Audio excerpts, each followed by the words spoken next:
A paz, irmãos. Você adquiriu este DVD e você não adquiriu apenas uma mensagem, você adquiriu a mensagem. Há muitos anos atrás, o Senhor Deus me deu essa mensagem que você vai assistir agora, o sonho de José. Preguei esta mensagem num dos maiores eventos do mundo, que é o Congresso dos Gideões Missionários da Última Hora. Só que na época a tecnologia não era tão avançada como hoje. A mensagem foi gravada em VHS e depois de tanto tempo editando ela, se perdeu na qualidade. E quando chegou a tecnologia do DVD, nós não conseguimos recuperar a imagem.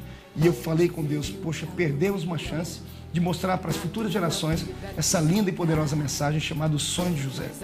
Ao terminar essa mensagem, debaixo de muita unção e graça, eu gostaria que você navegasse no menu do seu DVD, porque ele é bem interativo. Você navegue nas opções que existem e encontre a opção Extra. Clique na opção Extra e você vai ver aí trechos dessa mensagem que com muita dificuldade conseguimos colocar aqui, que foram trechos da mensagem pregada original lá em Camboriú. Você vai ver, inclusive, um momento muito forte onde o Senhor Jesus levantou uma criança que estava toda com uma aparelhagem por ser paralítica e o Senhor Deus trouxe a sua cura sobre essa vida. Você vai ver momentos de muita efusão e graça nesse grande congresso. Nessa época eu era apenas um jovenzinho, postulando, querendo ser um pregador, e foi esta mensagem que o Senhor usou para abrir as portas do mundo todo. Então vá lá na opção Extra e seja mais abençoado que você já foi agora. Depois de atender o pedido de milhares e milhares de pessoas que ficaram impactadas com essa mensagem, eu senti no coração uma inspiração para poder pregar esta mensagem de novo. Deus habita nessa mensagem. Às vezes eu me pergunto, e as pessoas também me perguntam, se um cantor pode repetir o hino dele, às vezes 2 vezes no próprio culto, e cantar sempre o mesmo hino, por que o pregador não pode também repetir uma mensagem? Foi o reverendo Billy Graham quem disse que a sua melhor mensagem só ficou boa depois que ele pregou ela por 60 vezes. Se Deus habita no louvor, Ele também habita em uma mensagem. A mensagem que você vai ouvir agora é uma mensagem onde o meu Deus, Ele mora dentro dele, Ele habita nessa mensagem. É o sonho de José. Se prepare para chorar, para se emocionar, se prepare para sentir a presença de Deus na sua casa. Já pegue um lenço, convide os seus vizinhos, convide os seus amigos e depois de assistir esta mensagem, indique-a para outras pessoas também. O sonho de José vai revolucionar a sua vida e eu tenho uma frase que o Senhor me deu nessa mensagem que se tornou um grande bordão nesse nosso país. Sonhe e ouse sonhar. Você nunca irá além do seu sonho. Ouse sonhar, você nunca irá além dos sonhos. Ouse viver sonhos que Deus sonhou. Ouse sonhar. Gênesis capítulo de número 37.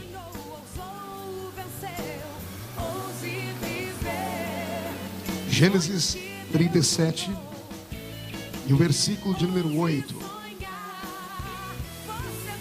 Aguenta, coração. É hoje.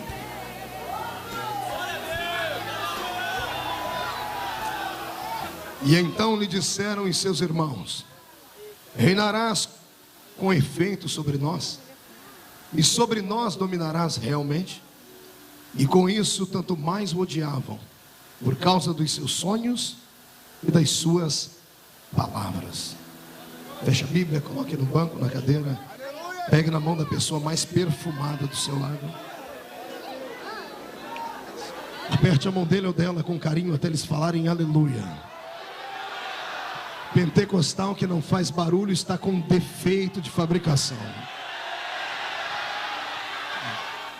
Feche os olhos. Senhor Deus, eu te glorifico, Pai. Eu te exalto.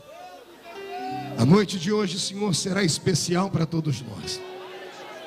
Eu tenho certeza que após a leitura desta palavra, os demônios que ouviram-na estão desesperados, batendo em retirada, porque sabem que essa será uma noite de ressurreição, meu Pai.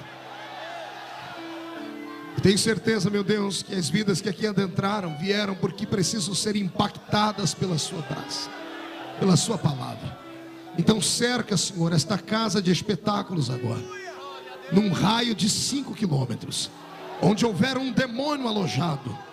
Eu dou a esses demônios 5 segundos para desaparecerem daqui, porque se não sumirem, serão queimados pelo poder da sua glória que virá. O segundo pedido que faço é um pedido de atrevimento. Se ainda tenho crédito no céu contigo como pregoeiro da sua palavra, abre a porta do céu sobre este ambiente agora.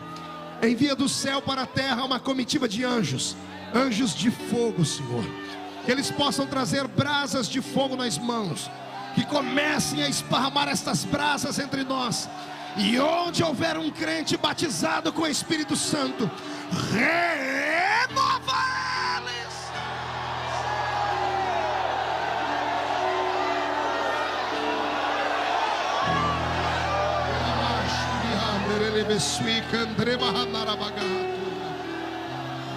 Eu te glorifico, Senhor. Fala conosco, em nome do Senhor Jesus. Amém e amém. Os que podem, tomem o seu assento. Pergunte para o seu irmão como está o coração dele. Diga, tá tudo bem com o coração? As coronárias vão bem? Pergunte se ele trouxe lenço, se ela trouxe lenço. Quem não trouxe lenço, diga para o seu irmão, então prepare a manga da camisa, a ponta da gravata. Nós vamos nos derramar aqui hoje, diante do Senhor Deus. A mensagem que eu vou pregar hoje é uma mensagem forte, é uma mensagem séria, é uma mensagem que ela traz à memória momentos de dor de todos nós. Mas se você suportar comigo aqui o peso e o fardo da dor, no final desta reunião, nós vamos voar na presença de Deus aqui.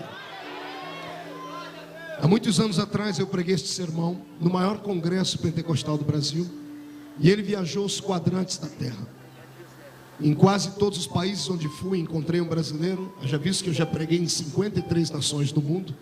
Sempre tem alguém que se lembra do efeito da mensagem, do sonho do homem e o projeto missionário. O Senhor Deus trouxe à minha memória este sermão hoje. Diz: filho, o povo que vai te ouvir precisa de uma ressurreição hoje, e eu vou ressuscitar os sonhos deles hoje. Vou fazê-los sair daqui de pé na minha presença. Os príncipes e princesas que deixaram cair a coroa, porque estão andando de cabeça baixa há muito tempo, hoje vai se inclinar pela última vez. Vai se inclinar para pegar a coroa que está caída. Vamos polir esta coroa, vamos tirar todas as fuligens e ferrugens que estão nela, e você vai voltar a colocar sobre a sua cabeça. E quando sair daqui, os demônios que tiverem juízo vão sair da sua frente, e os desajuizados que permanecerem na sua frente transformar-se-ão em tapete, para que você pise sobre eles e encontre o verdadeiro caminho da vitória. Só quem crê faz barulho para que o inferno inteiro saiba que você está. O sonho de José é uma das mensagens mais belas, é uma das mensagens mais recitadas, mais interpretadas de toda a Bíblia Sagrada. A história de um garoto que conseguiu conquistar o coração do seu pai e contraiu também inimigos no seu próprio lar. A história de um garoto que passou pelo vale da sombra e da morte, não uma, não duas, mas N vezes, e soube com muita maestria glorificar a Deus nos momentos de maior dificuldade da sua vida. E aprove a Deus glorificar e honrar este rapaz. Este é o caminho do justo. Quem suporta a humilhação e a perseguição hoje, viverá para amanhã ver as pessoas que te armaram ciladas pararem na sua frente, ficarem de boca aberta e terem que reconhecer que em você ninguém pode tocar. Porque quando Deus tem um plano na vida dessa pessoa, ele se transforma num intocável. Eu queria até que você olhasse para alguém do seu lado e dissesse isso: eu sou intocável. Ninguém toca em mim, ninguém me maltrata, e fica por isso mesmo. Quem toca em mim encontrará o peso da mão do meu Deus. Quem crê nisso, dê mais um grito de glória forte. Eu costumo dizer que eu sou igual carro, é difícil pegar, mas depois que pega, a gente vai embora. A história é antiga. Se voltássemos no tempo, faltaria-me agora palavras para falar em que ano foi este episódio. Mas foi bem no início da história de um povo que veio para fazer a diferença neste planeta. Se voltássemos momentos antes do meu Deus escolher Abraão, você entraria comigo pela Mesopotâmia antiga e encontraria outras nações ali. Os caldeus, os heveus, os heteus, os girgazeus e todos os zeus da vida estavam naquela época já de pé. Mas eles se esqueceram da beleza do nosso Deus. Deixaram de glorificar e adorar ao Senhor, porque seguiram um evangelho falido pregado por Nimrod, depois que ele alicerçou na terra os parâmetros de Babel, que deu início então àquilo que nós podemos chamar de confusão babilônica. que levou todos os homens a esquecerem da única divindade existente. E nesta época os homens criaram pseudos deuses para si. Adoravam então a Baal, Astarote, Azera, Marduk, os pseudos deuses da Mesopotâmia antiga. Criavam imagens daquilo que estava no céu e na terra, juntavam e faziam os seus abestalhados seres para serem adorados. Um dia Deus, muito irado, mas com muita propriedade, levantou um profeta na terra para acabar com a história desses pseudos deuses. E foi o profeta Isaías quem teve a honra de abrir a boca e Deus tomar os seus lábios e dizer: ainda antes que houvesse dia eu era, e não há ninguém que possa livrar alguém das minhas mãos, porque operando eu, quem me impedirá? Depois dessa história, meu Deus entra na Mesopotâmia antiga, na terra de Ur dos Caldeus, a mãe de todo berço pagão da terra, e encontra um homem que na época se chamava Abrão. Eu não sei quem encontrou quem, eu sei que os dois saíram de montadas daquele lugar em rumo à terra prometida. E o Senhor chamou esse rapaz quando ele era um garotão de 75 anos e fez a ele uma promessa: sai para a terra ainda onde eu vou te mostrar um dia, e eu farei de ti uma poderosa e grande nação. 25 anos depois, quantos anos eu disse? Bodas de prata de amizade depois, Deus para ele no meio do deserto. Vem sobre ele a nuvem do Senhor, isso está em Gênesis 17. E o Senhor relembra, ele diz assim: Abraão, de hoje a 1 ano sua mulher dará à luz a um filho, e ele será grande, porque ele será poderoso. E enquanto Deus está discursando no ouvido de Abraão, a minha Bíblia diz que Abraão começa a rir. E não era um riso de alegria, era um riso de deboche. E eu penso em Deus olhando para baixo dizendo: ei, por que você está rindo? E ele dizendo: Senhor, nós já fizemos bodas de prata de amizade. Senhor, o Senhor não precisa tentar me enganar mais. Eu me conheço. É impossível ter um filho agora. E eu imagino Deus dizendo: por que é impossível, Abraão? E ele dizendo: Senhor, basta olhar para o meu corpo. Dê uma olhadinha aqui para o garotão, que outrora tinha 75 anos e agora tem 100. Senhor, dê uma olhadinha. Os meus únicos amigos são artrite, artrose, osteoporose, reumatismo, cataratas e todas as coisas que gostam de ficar amigo dos velhinhos aí. Senhor, além de estar um homem velho, falta-me virilidade. E eu imagino ele dizendo: o senhor acha que eu estou ruim? Dá uma olhadinha lá em casa. Vai lá no quarto agora e dá uma olhadinha para Sara. Senhor, não dá para acreditar, mas Sara já foi uma uva. É claro que agora ela está parecendo um abacaxi, mas ela já foi uma uva, Senhor. Senhor, ela tem 90 anos de idade, Senhor. Como é que uma mulher de 90 anos de idade vai dar à luz a um filho? Eu imagino, meu Deus, no céu, só lembrando do que ele diz: ah, Abraão, ainda antes que houvesse dia eu era. Não há ninguém que livre alguém das minhas mãos. Quando eu opero, ninguém pode impedir Abraão. E aí em Gênesis 15, que acontece o milagre. Quem escreveu o livro de Gênesis não colocou na ordem cronometrada certa. O que Deus fala com ele em Gênesis 17 se cumpre em Gênesis 15. Diz a Bíblia que Abraão estava dando um sacrifício a Deus e veio sobre ele uma força sobre-humana. Os olhos dele quase se escureceram e passou um vento. E passou uma coluna de fogo e Abraão caiu no chão adormecido. E a Bíblia diz: e caiu sobre Abraão um profundo sono. Só aconteceu isso na vida de Adão. E Deus, quando fez cair um profundo sono sobre Adão, Deus fez uma cirurgia nele e arrancou uma costela. Ah, em Abraão Deus não fez uma cirurgia apenas de tirar costela. Em Abraão Deus fez uma cirurgia que ele fez somente nele e nunca mais fez em mais ninguém. O meu Deus rejuvenesceu as células de Abraão. O Senhor mexeu em todos os cromossomos do corpo dele, conseguiu mapear o genoma do corpo dele e colocou ele de pé. Quando ele acorda e vai para casa, o homem que saiu de casa com 100 anos volta para casa com a aparência de quem tem 25. E aí que ele se namora de Sara, e os dois saem de mel de novo para o Egito. Você pode ler isso na Bíblia, você vai encontrar Abraão dizendo: Sara, se alguém perguntar que você é minha, diga que você é minha irmã. E eu pergunto para você, por que isso? Simples, ele ficou com medo das pessoas olharem para Sara e cobiçarem ela. E cá para nós, quem é que ia cobiçar uma mulher de 90 anos? Só se fosse um museu, só se fosse um asilo. Quem gosta de velho, essas coisas aí. Mas naquele dia Deus fez cair um milagre sobre eles. O meu Deus é assim: quando Ele promete, passam os céus e a terra, mas as suas palavras não podem passar. Alguém aqui tem uma promessa de Deus na vida? Levante uma mão. Quem tem mais de uma promessa, levante as duas mãos e dê um grito sonoro de glória. Você veio ao lugar certo hoje então. Pois bem, dessa família toda veio o nosso irmão Isaac, que foi o segundo patriarca. De Isaac veio Jacó. E Jacó implantou um sistema que os crentes pentecostais adotaram. Jacó não criou família. Jacó criou tribo. Todo crente pentecostal tem uma renca de filhos. Eu mesmo tenho 3. E um menininho que Jesus levou para o céu. E Jacó agora tem 12 filhos. E desses 12 filhos tem um que lhe é muito peculiar. O seu nome era José. Respire fundo e diga para o seu irmão: José. Não. Faz uma voz mais doce. José. Hoje você vai aprender a chorar com romance verdadeiro. Melhor do que novela das 8. Vem comigo. José era o filho do coração de Jacó. Ele era especial. E gravando a história, entrei pela psicologia infantil e tentei entender por que é que José era especial para o pai. Se o pai tinha 12 filhos, e todos nós sabemos que nenhum pai ama um filho mais do que o outro, por que é que José tinha atenção especial do seu pai? A Bíblia diz que Jacó fez para ele uma túnica colorida. Gravando a história original, é uma túnica de 7 cores. Eu precisaria aqui de 5, 6 horas para falar das cores e o significado dessas túnicas. Por que será que Jacó fez para ele e não para os demais? Simples. Eu descobri que José, dos 12 filhos, era o único que se identificava com o pai por dentro.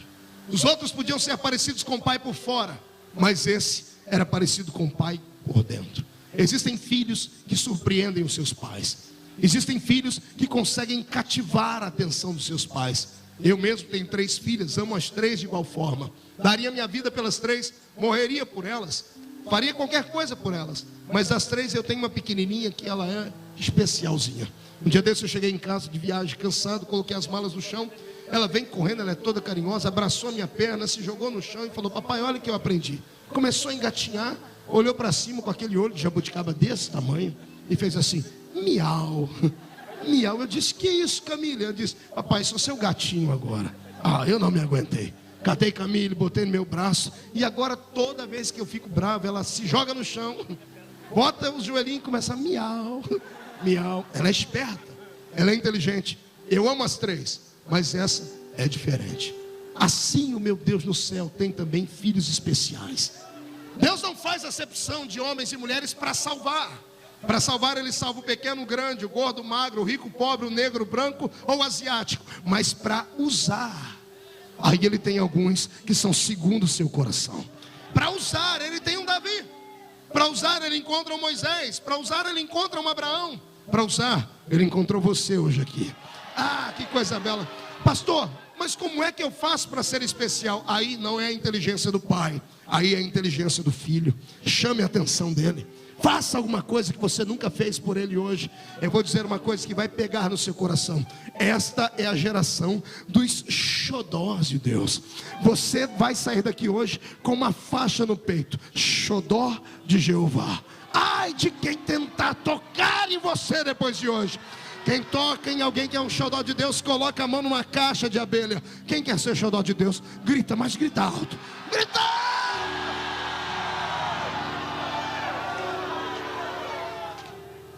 Sabe por que José era o xodó de Jacó? Porque o pai dele era um sonhador. Pense num rapaz que no pior momento da sua existência, fugido do irmão que queria assassiná-lo, enganou o pai, foi por ele tido como um truculento ser desonesto. A própria mãe disse: suma, porque eu não posso te proteger da morte. No meio do deserto, sem roupa de cama, sem comida, sem travesseiro, cansado, deitou. Pegou uma pedra por travesseiro. E ao invés de ter pesadelos, ao invés de não dormir à noite, como a gente fica quando está muito aborrecido, ele colocou a cabeça em cima da pedra, roncou e babou. E ainda sonhou. E o sonho dele foi lindo. Ele viu o céu aberto e uma escada que descia do céu para a terra. E anjos desciam e subiam diante dele.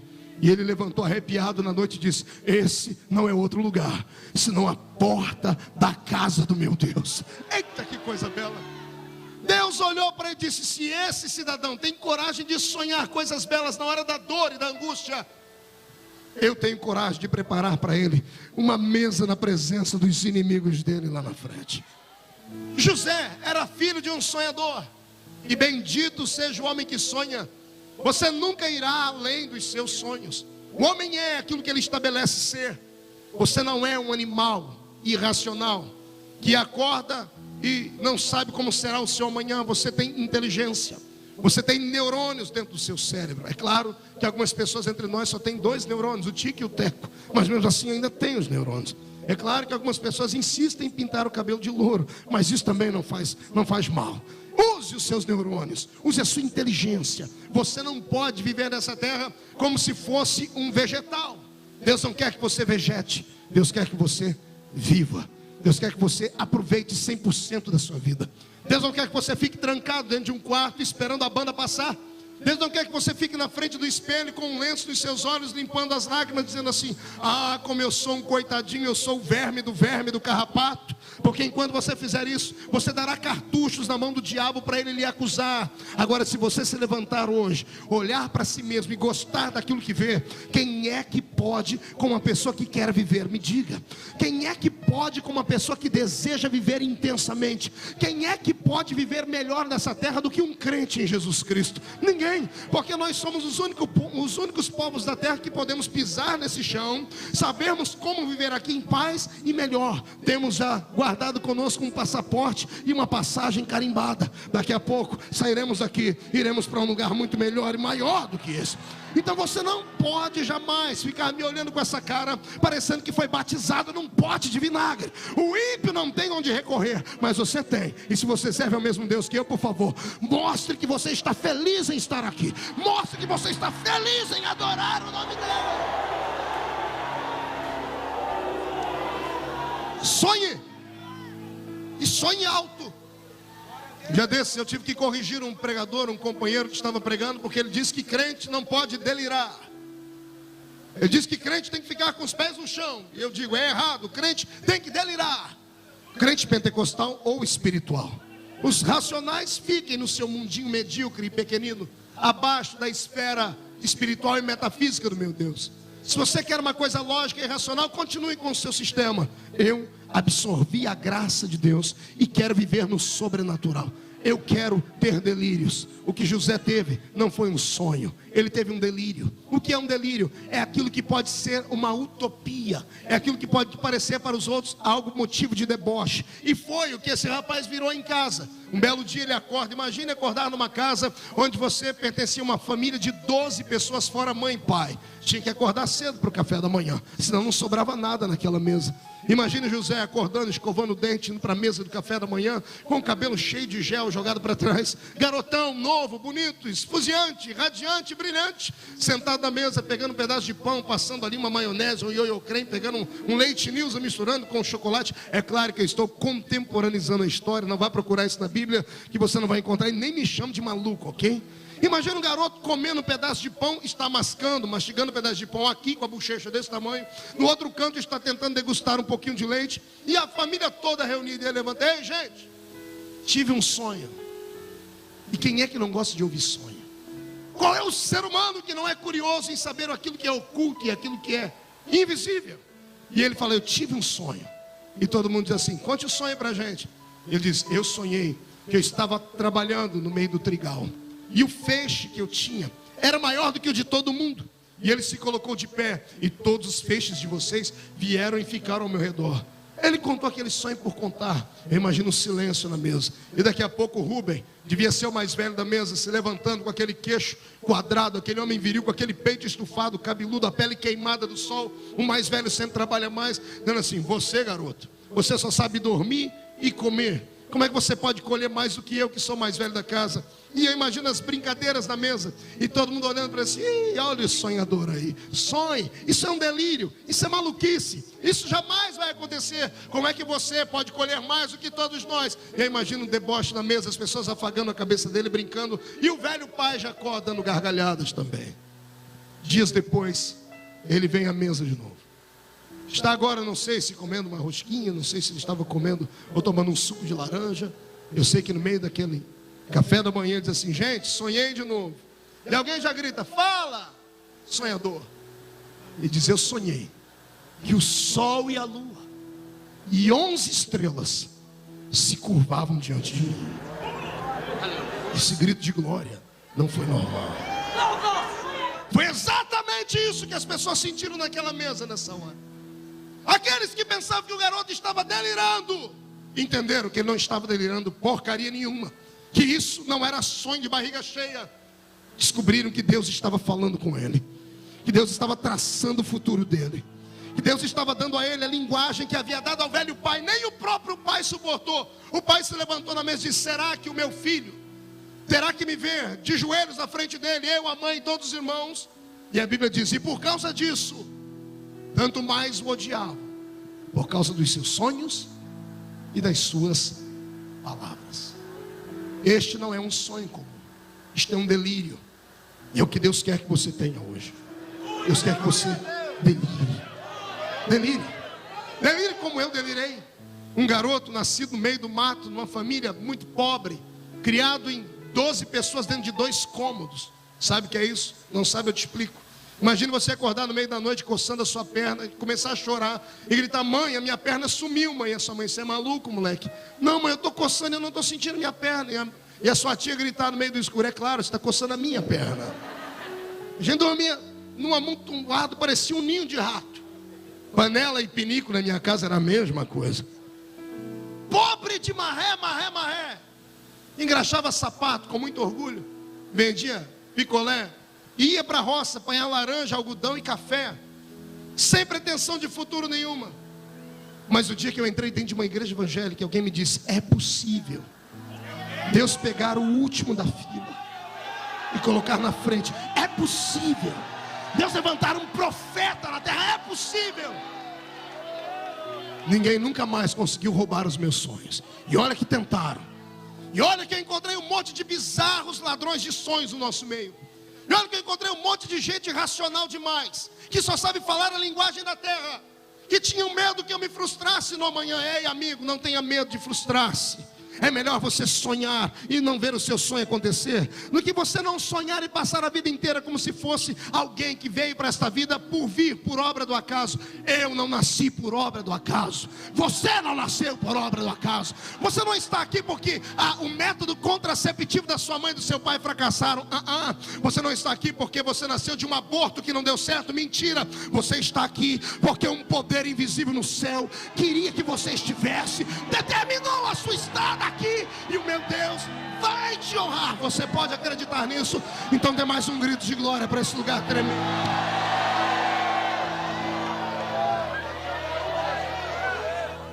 Sonhe e ouse sonhar. Você nunca irá além dos seus sonhos. Não se covarde. Tenha coragem. Tenha coragem de juntar as peças do seu quebra-cabeça e pedir ajuda ao Espírito Santo. Tenha coragem de escrever histórias, cartas para Deus. Deixa as pessoas te chamarem de maluco. Deixa as pessoas te chamarem de ignorante, de idiota. Deixa te chamarem de fanático. Amanhã eles vão ter que assistir de pé o que o meu Deus vai fazer na sua história.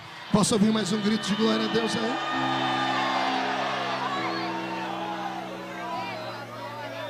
Vivemos numa era onde os sonhos foram roubados.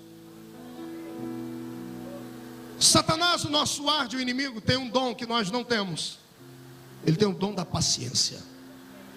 Oxalá que a igreja tivesse esse dom. A paciência. Há 30 anos atrás, o método dele na igreja era outro. Ele destruía a pessoa dentro da igreja, expunha ela publicamente. E a igreja naquela época podia dar a voz de excomunhão e mandava a pessoa embora da igreja. E o diabo cantava vitória no inferno, porque geralmente um desviado nunca mais voltava. Ele viu que esse método era muito lento. E é claro que ele arrebanhava pessoas, mas a igreja em compensação ficava pura e cheia de vitalidade. Porque, entre aspas, o câncer havia sido arrancado. 20 anos depois o diabo mudou o seu método. Ele não quer que ninguém saia daqui. Ele deixa as pessoas destruídas aqui dentro. Ele deixa as pessoas carregadas com seus erros e pecados no nosso meio. Ele deixa as pessoas vazias e ocas no nosso meio. Ele não quer que ninguém saia. Os cristãos agora são donos dos seus próprios narizes e perderam então a fé colossal no nosso Deus. Deixaram de ver nosso Deus como um Deus que supre de fato as nossas necessidades, para acreditarem nos seus braços, para acreditarem no seu intelecto. Trocamos as palavras de unção do púlpito por palavras de autoajuda na igreja. E o meu Deus não precisa disso. O meu Deus precisa apenas que você refaça o seu altar e coloque ele de pé. E se fizer isso, o fogo vai descer sobre o seu altar mais uma vez. E você voltará a ser uma pessoa especial, bela e cheia da unção de Cristo Jesus. O diabo rouba os sonhos. De que forma, pastor? Usando gente que perdeu os seus sonhos. Usando gente que está no nosso meio, e que viu a vida dele passar em branco. E a pessoa morre de medo de ver o meu Deus te colocar de pé. E essas pessoas que eu chamo de coveiros espirituais estão no nosso caminho. Essas pessoas estão do nosso lado.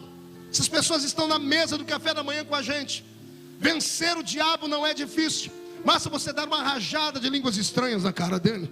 Basta você viver uma vida de regrada em santidade. Ele é obrigado a recuar. O diabo não é o pior inimigo que temos. Os piores inimigos são aqueles que nós não sabemos que são. São aqueles que estão no nosso meio. São as pessoas que nos abraçam, nos dão tapinhas às costas, que cravam as suas unhas nas nossas costas com um chamado de abraço de tamanduá. Pessoas que sorriem para nós e que apenas nos ovacionam. Pessoas que só falam coisas boas de nós. Ei, o verdadeiro amigo não fala só coisas boas para nós. Freud escreveu assim: todo homem consegue rebater uma crítica, todo homem consegue se defender de uma crítica, mas nenhum homem consegue se defender de um elogio. O elogio, ele acaba corroendo e destruindo o ser humano. E é isso que as nossas igrejas estão cheias, de homens que só sabem bajular o povo por causa do seu dízimo, bajular o povo por causa do status, bajular o povo por causa dos artistas que temos. E o meu Deus nunca precisou de nada disso. O meu Deus não bajula. Ele fala a verdade quando tem que ser falada. Ele traz à existência a unção da sua graça. O diabo destruiu a nossa fé. Tem pessoas aqui dentro que tem o estereótipo de cristão, mas só Deus sabe como está a sua vida aqui. Quando você olhar para um cristão que se diz ser fervoroso, e você ver ele quieto demais num culto, comece a orar por ele. Tem alguma coisa acontecendo. Algumas pessoas não conseguem se desvencilhar da igreja porque se acostumaram com o ambiente da igreja, mas a sua alma não está mais aqui. Foram violados na alma, foram vilipendiados no coração. Há alguns anos atrás eu preguei lá no estado do Paraná, e em um culto muito abençoado, domingo de manhã, uma unção de Deus tremenda. Ao terminar a reunião, uma mulher se aproximou de mim, trouxe sua filha, que na época tinha 15 anos, e disse para mim: pastor, olhe para a minha filha, porque essa moça está me dando trabalho, ela vem para a igreja, olha como está a situação dela. E a mãe deu um toque para que eu olhasse para os braços da menina, e havia sinais de corte nos pulsos dela. Ela havia tentado se matar, e ela era evangélica. Eu pedi para que a mãe se afastasse, sentei do lado da garota, comecei a falar com ela, usei todos os argumentos humanos possíveis. E quando eu estava terminando de falar com aquela garota, eu nunca vi tanto ódio em uma pessoa só. Os olhos dela estavam trincados, ela rangia os dentes, ela apertava os seus pulsos como se fosse esmurrar alguém. E em certo momento ela soltou um palavrão, e eu fiquei extremamente assustado. Me levantei para fazer uma oração e despedi-la, porque eu não estava ajudando, eu estava fazendo com que ela ficasse mais irada ainda. E quando eu fui dispensá-la com um abraço, o Espírito Santo disse: ei, não entregue os pontos, eu vou fazer um milagre aqui. E eu falei: como, senhor? Tá difícil, a barreira é grande. O senhor disse para mim: fale que você vai liberar ela para ela ir embora, porque a mãe está esperando lá, mas antes ela tem que sonhar com você. E eu falei isso para a garota. Ela disse: o senhor quer que eu faça o quê? Eu faço qualquer coisa para ir embora daqui. E eu pedi para que ela colocasse as mãos dela sobre os meus ombros. Eu coloquei a mão sobre o ombro dela, tudo sob ordem do Espírito Santo. E eu montei com ela uma história, porque aquela garota havia aberto o coração para mim e dito que o pai havia violentado ela dentro da igreja. Uma garota criada dentro de 7 chaves, e ainda teve a desgraça de encontrar um pai que tinha desvios sexuais e acabou abusando dela. Ela estava com a alma dela violada, ela estava com o espírito dela massacrado.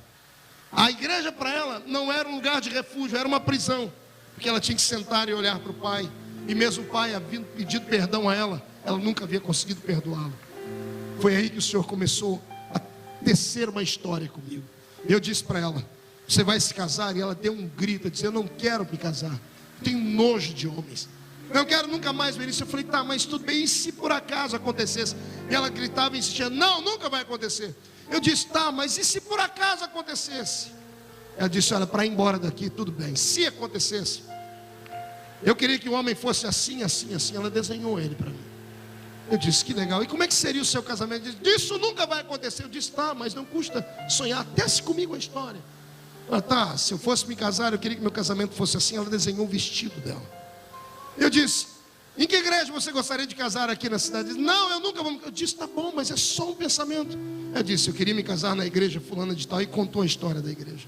Eu disse, e quando você chegasse no altar e se casasse, como é que você gostaria que acontecesse depois, a lua de mel? Eu disse, isso nunca vai acontecer, pastor. Eu disse, tá bom, mas e se acontecesse?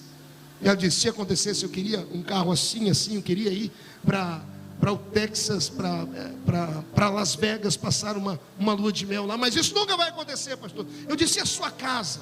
Como você queria uma casa? Ela disse, pastor, isso nunca vai acontecer. Eu disse, eu sei, você quer ir embora, desenha a casa para mim. Ela começou a falar o tamanho da casa, todas as coisas certinhas. Eu disse, filhos. Ela disse, eu nunca vou ter filhos, pastor. Eu disse, mas e se tivesse? Ela disse, eu queria 2, um menino e uma menina. Eu disse, o que você faria com eles? Aí o Espírito Santo pegou o coração dela. Ela baixou a cabeça e começou a chorar. Ela disse, se eu tivesse filhos, eu ia cuidar deles como a minha mãe não cuidou de mim. Eu queria protegê-los, pastor. E ela começou a chorar. Nessa hora o Senhor me levou a interceder por ela. E enquanto eu orava por aquela alma aflita, angustiada e cheia de marcas, cicatrizes que roubaram os sonhos dela, o meigo Espírito desceu sobre ela e a batizou com a sua graça.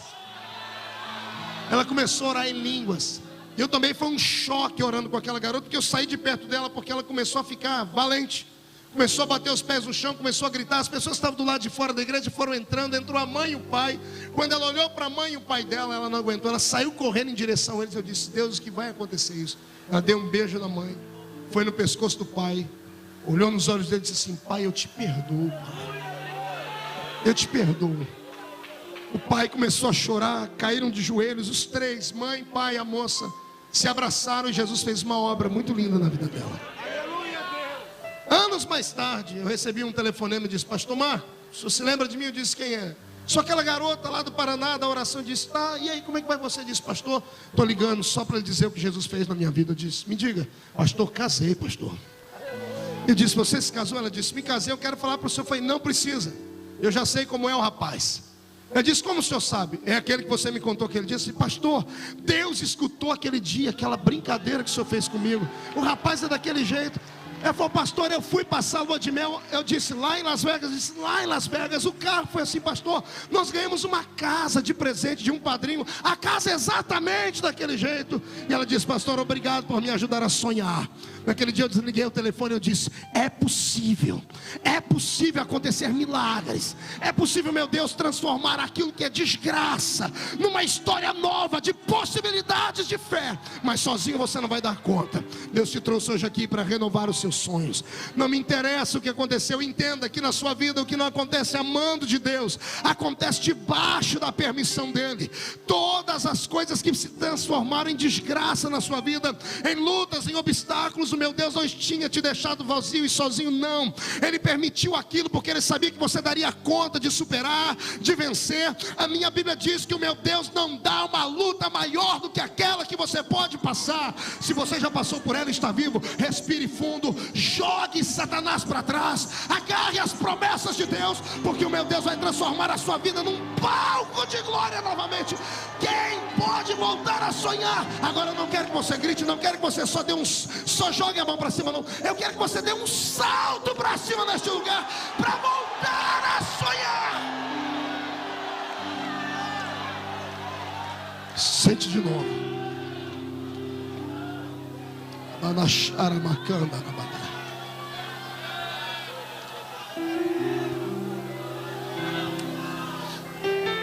Sonhar é bom. Duro é pagar o preço pelo sonho. Vem comigo, José. Vem correndo pelo campo, levando consigo 11 marmitas, ou melhor 10, porque o seu irmão mais novo é Benjamim, ele está em casa. Vem levando 10 marmitas para os seus irmãos trabalhando no meio do mato. Vem cantarolando. Quem sabe cantando a música da Chapeuzinho Vermelho? Pela estrada fora eu vou bem sozinho, levar as marmitas para os meus irmãozinhos. Chegue perto dos seus irmãos agora e veja eles com um sorriso malicioso no rosto e dizendo, José, temos um presente para você hoje. E você com alma pura e branda dizer a eles, eu quero o presente. Eles falando para você, fecha os olhos, nós vamos te conduzir até o presente. E você de olhos fechados, tendo 5 irmãos à esquerda, 5 irmãos à direita, te levando para perto do seu grandioso presente. E ele dizendo: está frio, José, está frio, está esquentando. Está chegando perto, José. E a ansiedade dizendo assim: gente, vocês se lembraram de mim, obrigado. E de repente ele diz: pode parar, José. O presente está na sua frente. A gente conta até 3, no 3 você abre os olhos para receber. 1, está pronto, José? Estou. 2, tudo pronto, José? Sim. E antes do 3, 20 mãos, 10 pares de mãos encostam nas suas costas e diz: 3. E quando ele abre os olhos, tem uma cisterna na frente dele. E ele caiu dentro da cisterna. Eu estudei sobre as cisternas do mundo antigo. 7 metros de profundidade, cheia de lodo, casa de aranhas e baratas sanguessugas e toda sorte de bicho pestilento, peçonhento, casa de escorpiões. E lá está o garoto dentro daquele lugar. Sabe Deus como ele caiu ali? E a única coisa que ele escuta é o grito de risadas debochadas em cima. E ele olha para o céu e o que ele vê? Apenas a abertura da cisterna. E lá em cima um céu azul, iluminado por um sol que não consegue chegar perto dele. E aqui de baixo ele está gritando, não sei se machucado, se arranhado, se com as pernas quebradas. Ele está gritando: gente, brincadeira sem graça, me tirem daqui. Lá de cima alguém diz: ô sonhador, sonhe. Você não ia ser grande, maior do que nós. Olha onde você está agora, bem abaixo de nós. Quer ver o seu sonho concretizado, crente? Se prepare para ser humilhado. Se prepare para ser jogado abaixo de todos. Ninguém será aceito sem antes ser rejeitado. Eu falei isso ontem na cruzada. Se Deus tem algo grande na sua vida, se prepare para virar um saco de pancadas de pessoas insensíveis, que serão de alguma forma um instrumento de Deus para te moldar. O sofrimento é uma escola. É a escola que Deus escolheu para te graduar. E Deus quer ver se você tem hombridade e caráter de passar por essa escola sem pestanejar, sem debochar dele. E por favor, se está dentro da cisterna, não murmure. Contudo, você ainda está vivo. E o que importa é viver. E o que importa é saber que você ainda pode fazer isso, ó. Nada como um amanhã, nada como um dia após o outro. Nada como o nosso Deus trabalhando na eternidade, criando novas histórias, escrevendo novos projetos. E você continua sendo protagonista da história dele. Deixe se levantar os inimigos, deixe se levantar as pessoas que vão te ver jogada no chão agora. Não tente entender os planos de Deus, apenas aceite os planos de Deus como eles são. E eu te encontro do outro lado do Mar Vermelho.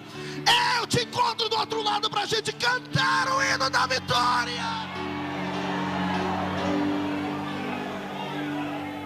Todos os que estão aqui, pastor Joelson, todos os que estão aqui, Gilmar, tem um Mar Vermelho para atravessar.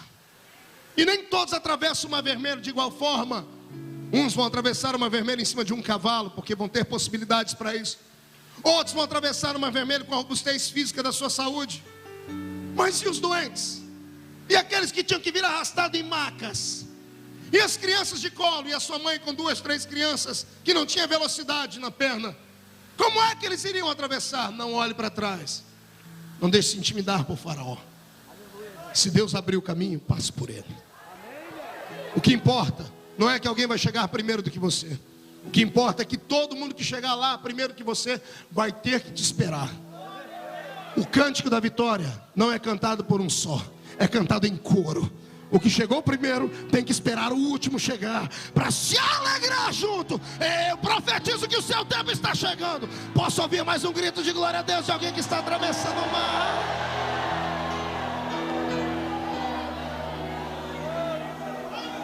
Pastor, o que eu faço? Exercita a sua fé dentro da cisterna. Olhe para cima e invoca. Invoca o Deus de Abraão. Invoca o Deus de Isaac. Invoque o Deus do seu pai Jacó. Eu posso ouvir o eco do garoto gritando dentro da cisterna: Deus de Abraão, Deus de Isaac e de Jacó. E lá do céu, meu Deus respondendo assim: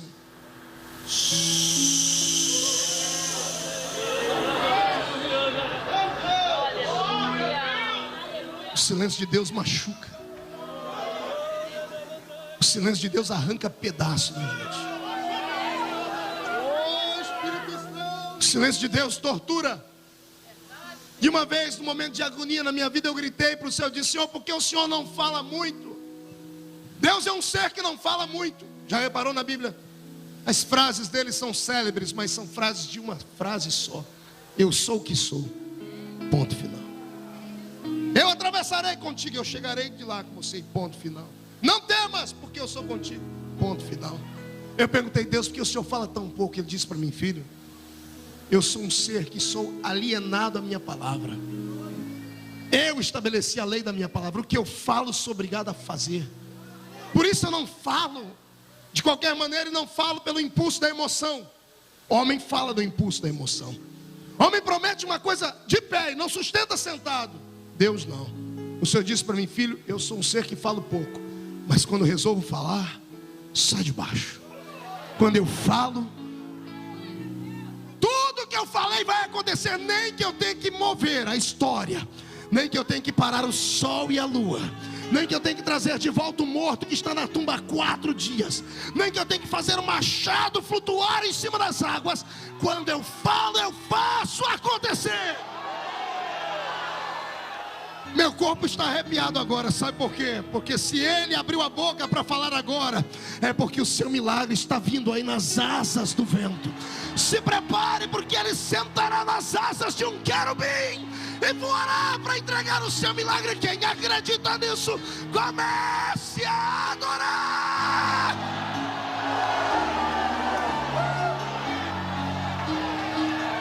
Sonhe. Ouse sonhar. Você nunca irá além dos seus sonhos. Horas mais tarde, uma corda desce a cova, a cisterna, e o garoto sobe por aquela corda, é puxado pelos seus irmãos. E ao chegar lá em cima, eu imagino ele empurrando os irmãos, dizendo: que brincadeira mais besta. Eu pensei que vocês iam me deixar ali para sempre. Eu sabia que vocês estavam só brincando comigo. E enquanto ele está dialogando com os irmãos, ele escuta o tilintar de moedas caindo nas mãos de alguém.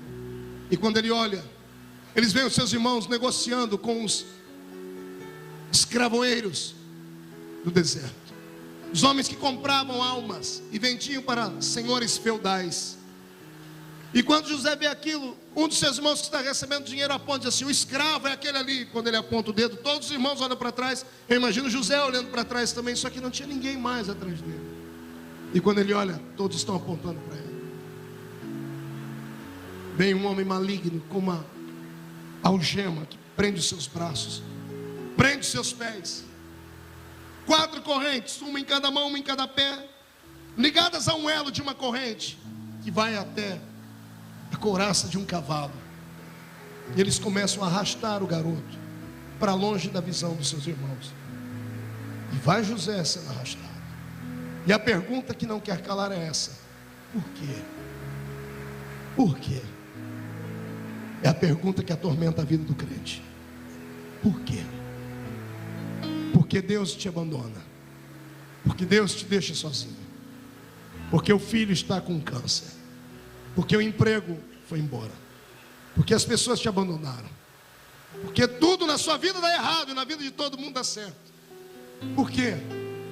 Por quê? E a silhueta dos irmãos vão ficando para trás. E ele começa a gritar: Rubem, Judá, ei,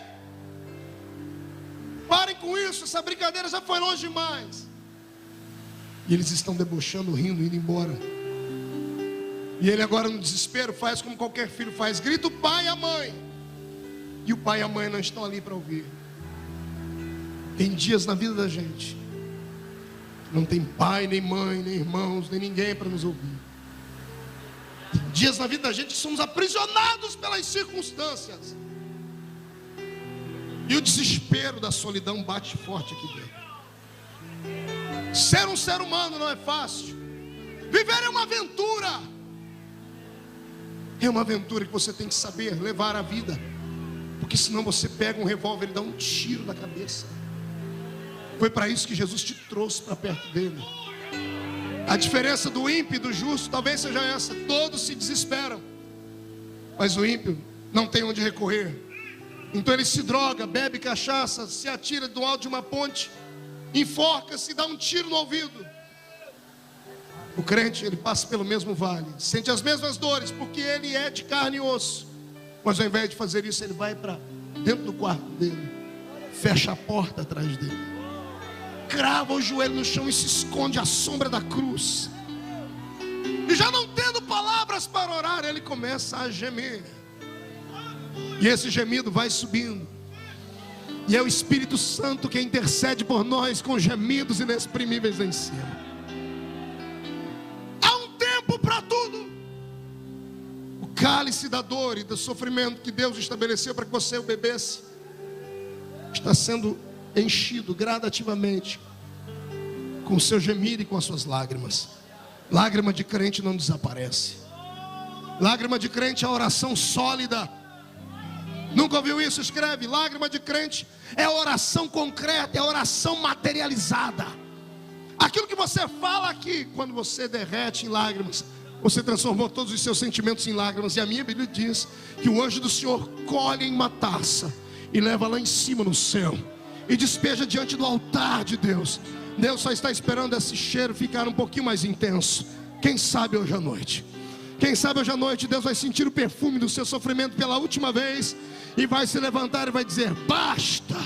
Eu profetizo em nome de Jesus Cristo que ao acordar amanhã de manhã, o dia vai estar mais bonito, a comida vai estar mais saborosa, o sol vai estar mais brilhante. Eu profetizo em nome do Senhor Jesus que o diabo vai desaparecer da sua história.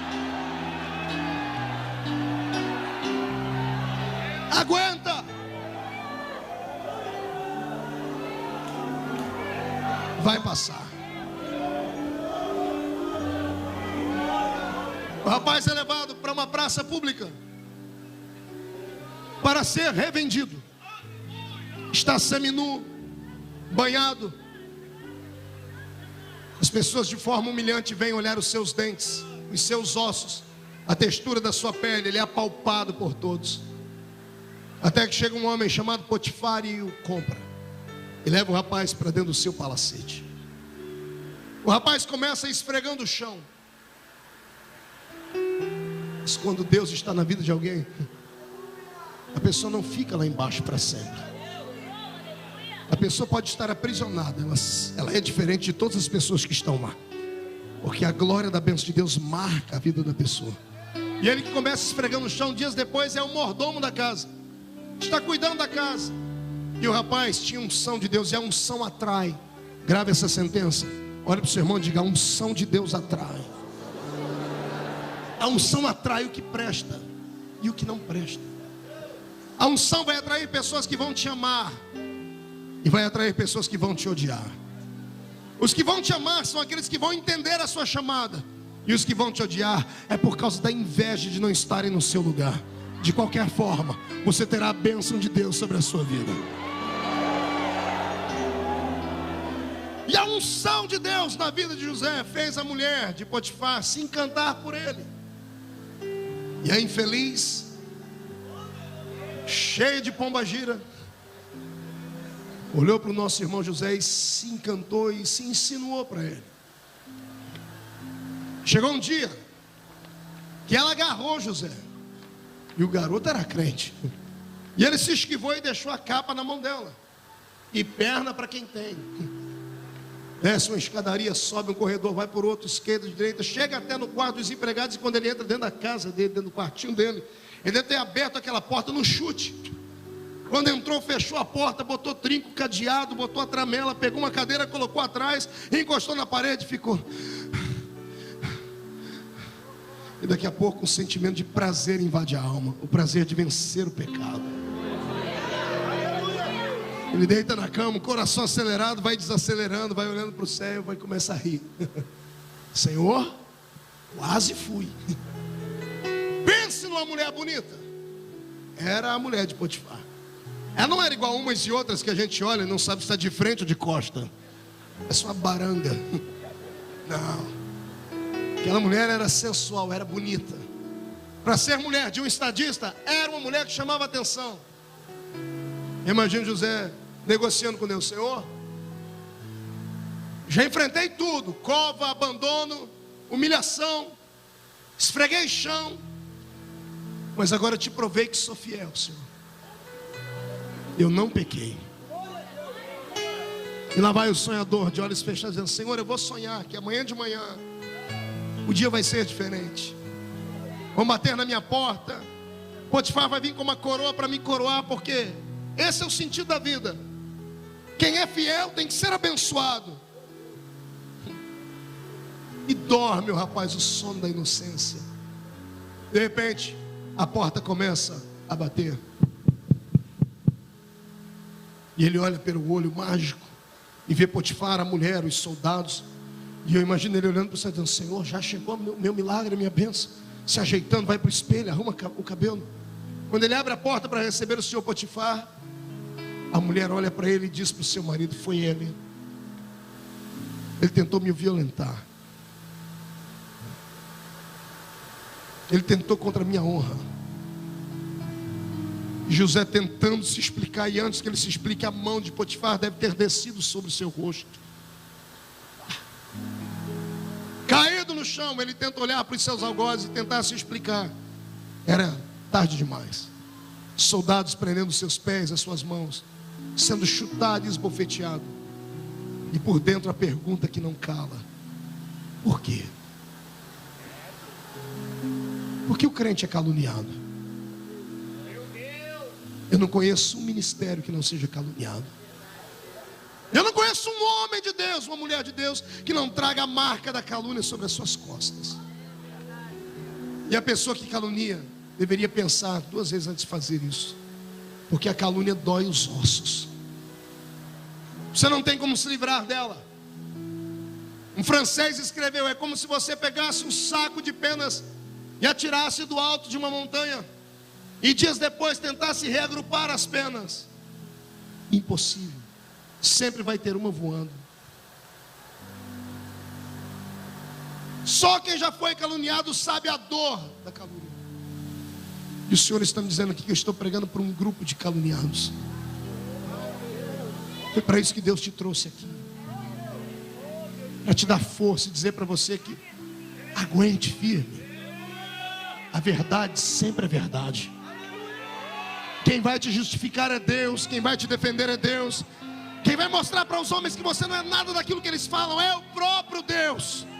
O Senhor manda um recado para você hoje. Ele manda dizer para você que Ele comprou a sua briga. Ele diz: minha vingança. Só aguenta o trampo, aguenta firme. Vai passar. Levanta a mão direita para o céu comigo, chacoalha a mão, coloque nas costas do seu irmão, faça um carinho nele, faça um carinho nela. Diga para ele: aguenta, vai passar.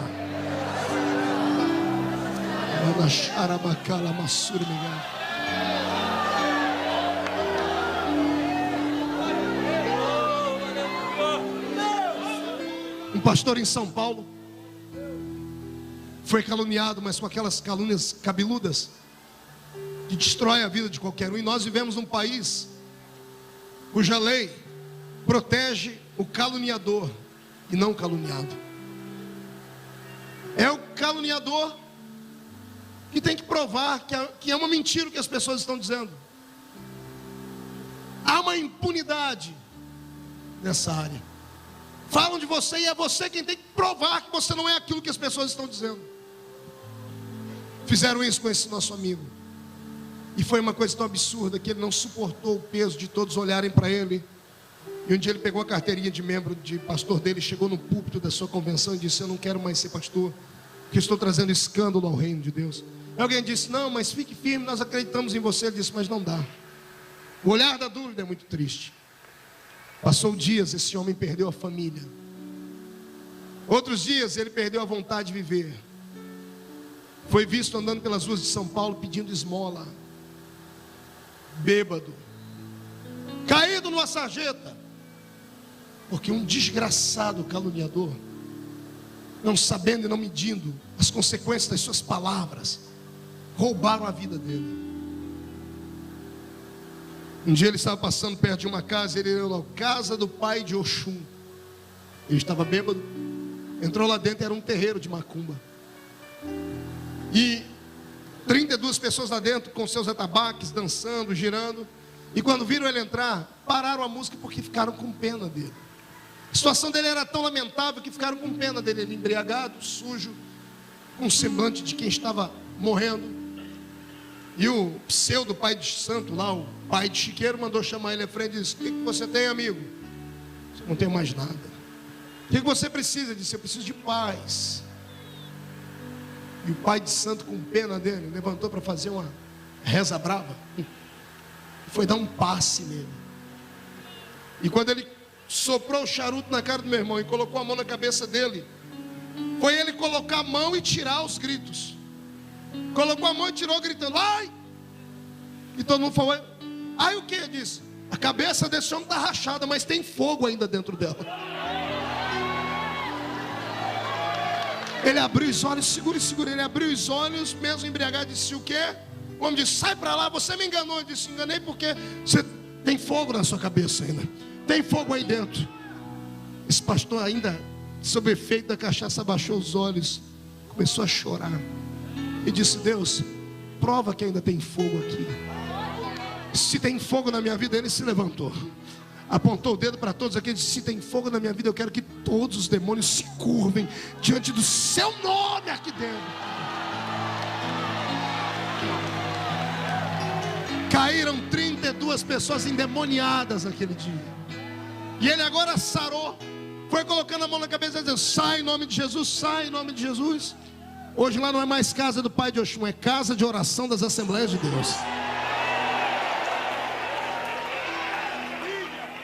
O caluniado foi justificado pela fé. A família voltou. E ele carrega no corpo as cicatrizes, mas está de pé. Interior de Minas Gerais, uma mulher entra dentro do culto às pressas, correndo, com um bebezinho no colo, e um jovem pastor missionário solteiro ali dentro.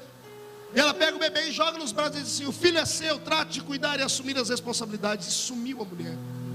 A igreja parou, não deu tempo de fazer mais nada.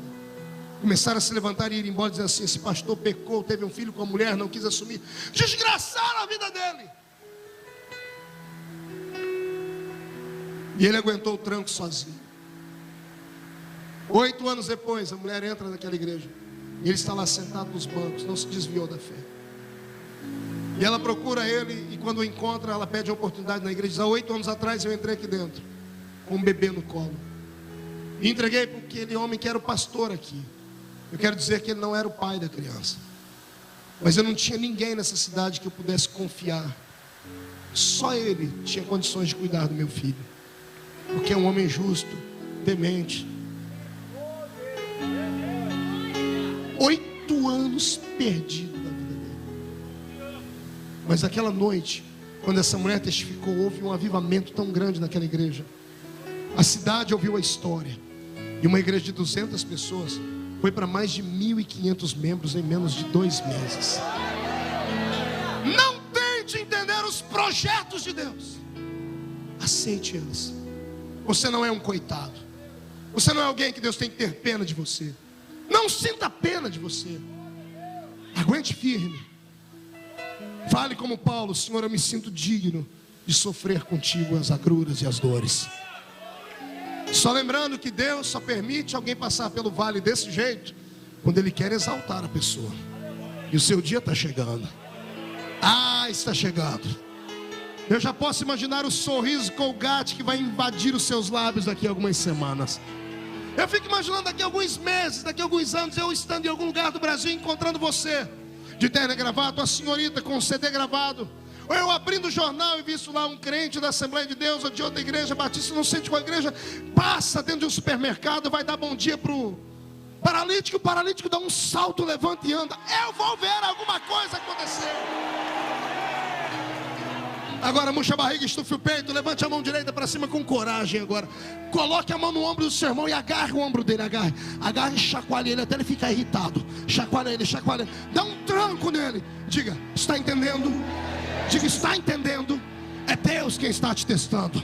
Não é o diabo que vai acabar com a sua vida. Diga: Deus acreditou em você, aguenta!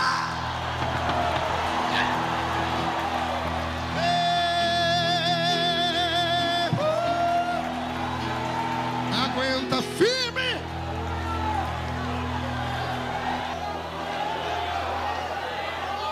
Sonhe e ouse sonhar. Você nunca irá além dos seus sonhos. Lá vai José para dentro de uma prisão. Uma coisa é você ir para a prisão porque roubou um carro, foi pego com drogas. Outra coisa é você chegar dentro de um presídio debaixo da acusação de assédio sexual.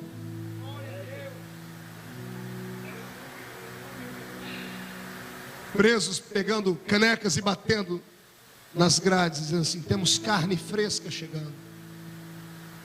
O carcereiro já havia avisado: olha, está vindo um homem aí que abusou da mulher do seu senhor. Você já viu um preso entrar na cadeia debaixo desse crime? Eu já. Ele entra e enquanto está sobre o olho do policial, os olhos do policial, ele encontra o canto da parede, encosta e vai até o chão e se agarra com seus joelhos e grita pela mãe e pelo pai. Veja José indo para o canto da parede. Eu e você sabemos que ele não devia. Ele está no canto da parede abandonado, chorando. Não dá para chamar pela mãe e pelo pai. Mas e pelo Deus de Abraão? Deus de Abraão, de Isaac, do meu pai Jacó. E lá do céu a resposta: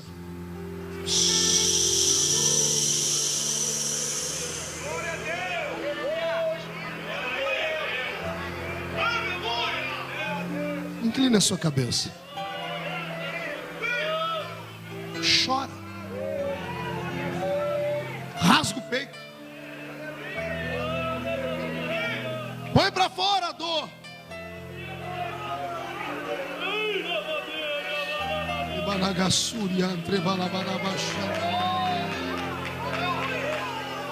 Você não é o único que sofre.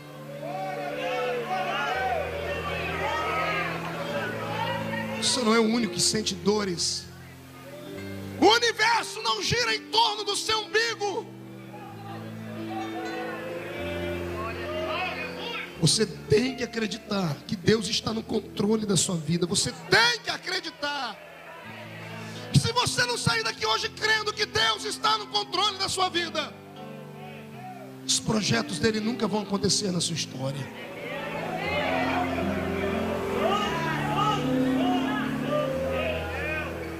O que fazer com o silêncio de Deus? Houve uma madrugada na minha vida e na vida da minha esposa que está ali, que nós gritamos demais. Alguns já conhecem a história. Ontem eu até falei uma coisa sobre isso.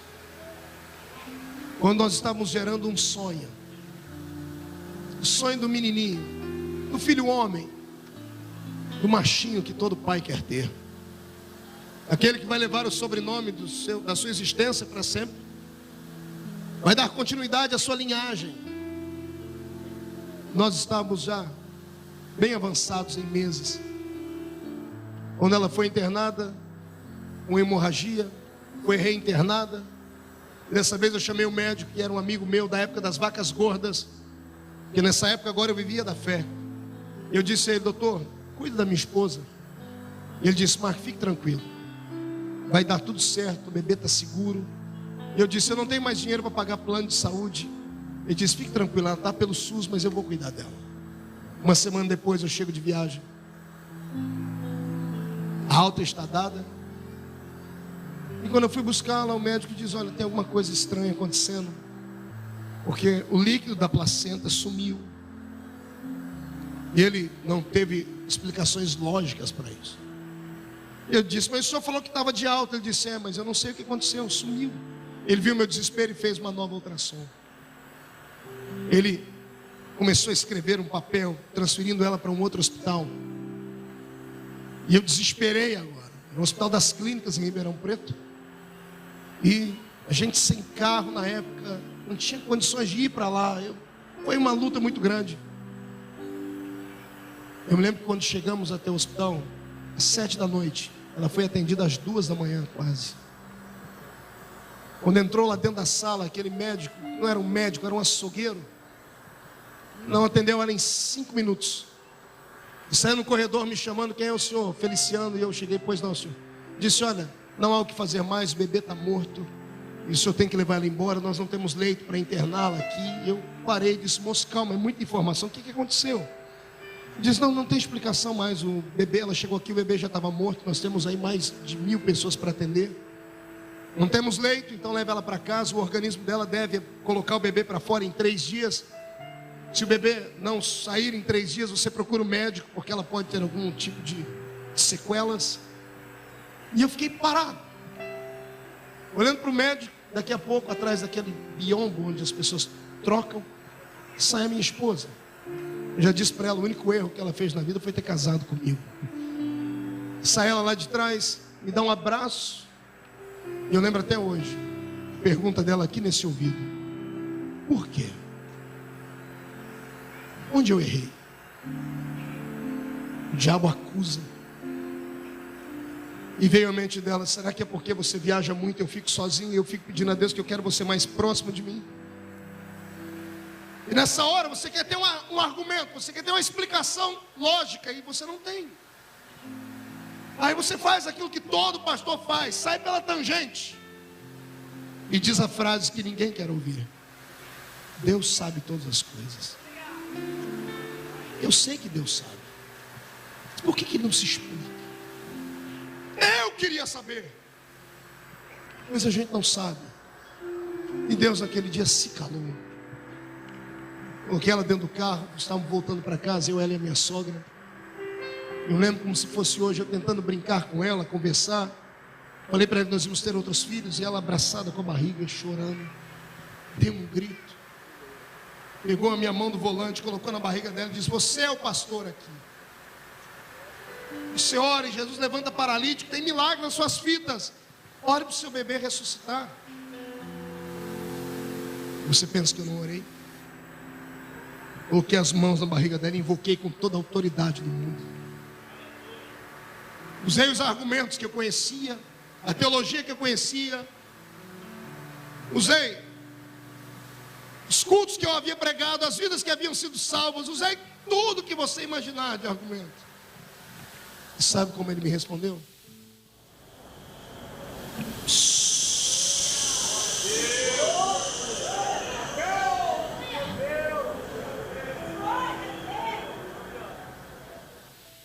Aquela noite foi negra. Ela dormiu debaixo de sedativo, abraçada com a barriga, e eu não conseguia dormir. Fui para um quartinho que eu tinha feito, um escritório. Dobrei meu joelho e comecei a gritar: Deus, fala comigo, Senhor. Me explica. Qual o problema? O que aconteceu? Por que meu bebê foi embora? E a gente começando a arrumar as roupinhas, o enxoval. Você não é o único que sofre. Se você quer uma unção de Deus sobre a sua vida, prepare para pagar. Eu não sei qual o preço que Deus vai cobrar de você. Deus vai te levar no limite. Deus vai te testar. E por favor, esteja pronto para ser aprovado no final. Eu levantei na madrugada, olhei para a parede, um monte de diploma de teologia, eu queria rasgar tudo. Eu olhei para os livros, para a estante. Eu tinha lá na época, acho que 14 Bíblias que eu havia lido, 16, não me lembro agora na época. Eu olhei todas aquelas Bíblias, eu queria queimar tudo. Eu me decepcionei. Eu esperava mais dele. Eu queria ouvir, eu queria ver um anjo, eu queria sentir uma unção, eu queria alguma coisa.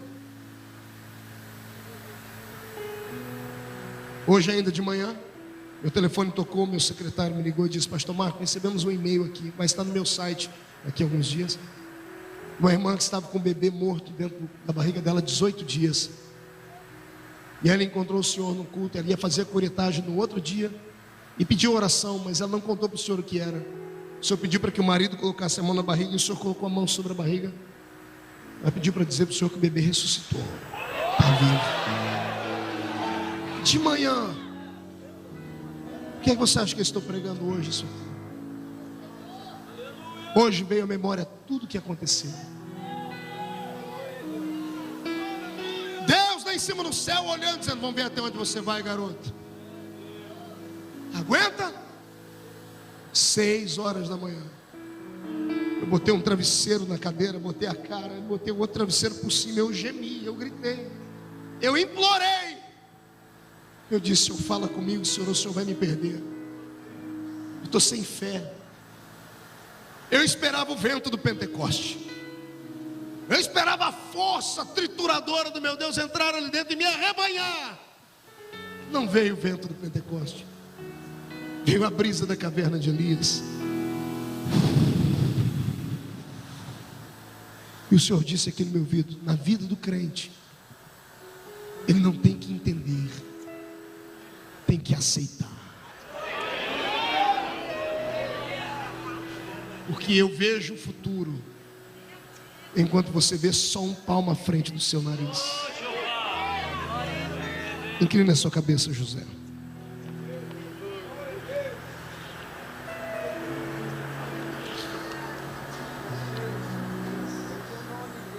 O que foi que morreu na sua vida, amado?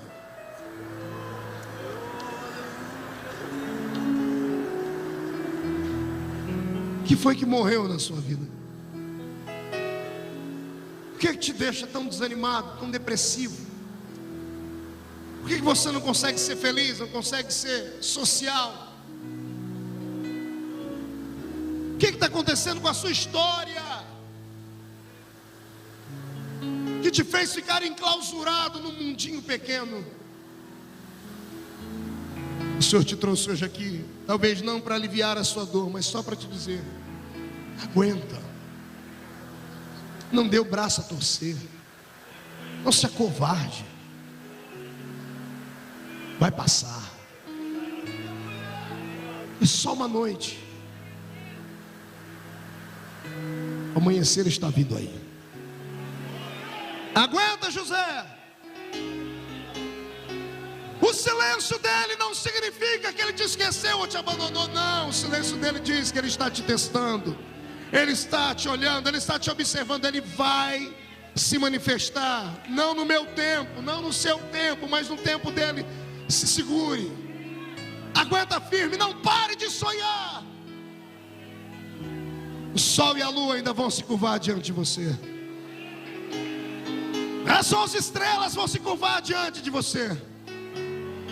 Você não morre até que os sonhos de Deus se cumpram na sua vida. Você não morre. Quem vai para a masmorra está condenado a morrer lá de baixo. Subsolo do palácio real de Faraó. Sem luz, sem água, sem comida. 2 anos lá dentro. O máximo que um ser humano suportava eram 2 anos e meio, 3 anos. Sem a luz, a pele perdia a sua pigmentação e a força. Estando debaixo do palácio, as paredes úmidas começavam a adoecer os brônquios.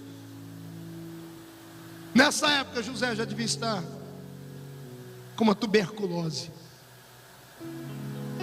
As olheiras eram expostas. O corpo dele possivelmente foi violado lá dentro daquela prisão.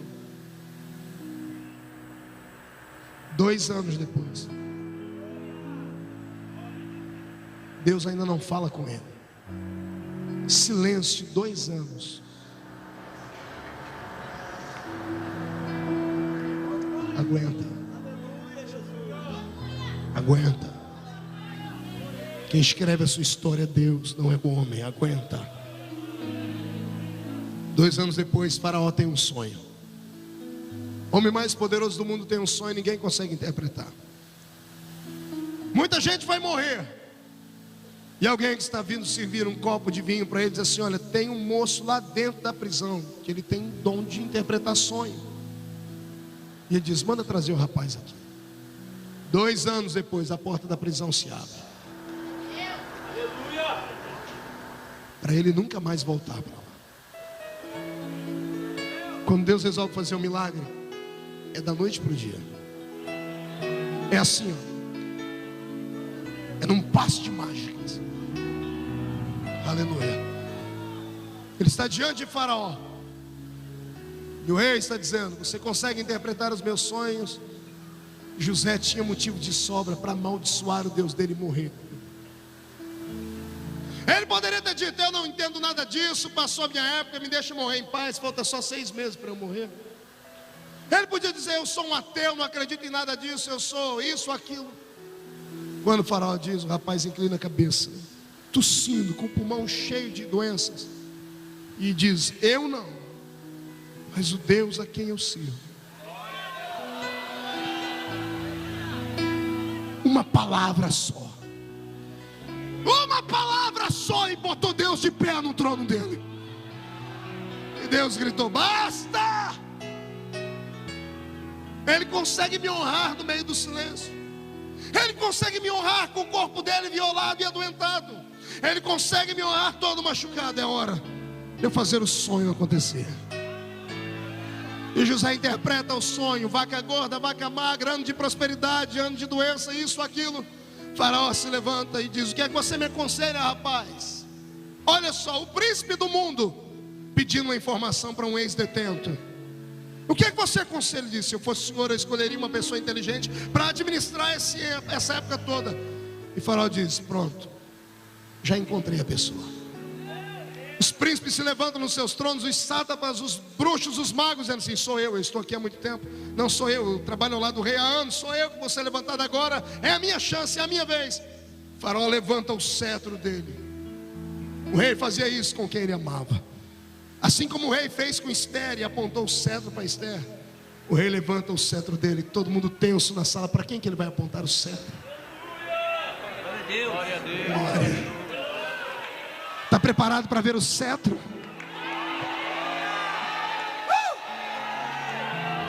Faraó pega o cetro e aponta para o ex-detento e diz: não há homem como você na terra. E ele ainda se explica: não há homem como você em quem habite o Espírito do Deus Altíssimo. Você vai governar o Egito ao meu lado. Todos estão passos, mas ninguém interpela o rei. Quando o rei diz, está dito. Quando o rei assina o tratado, está assinado. Quando ele escolhe, está escolhido. O rei manda dizer que ele já escolheu alguém nessa terra. Já escolheu alguém aqui em Nova Iguaçu. Já escolheu alguém no estado do Rio de Janeiro.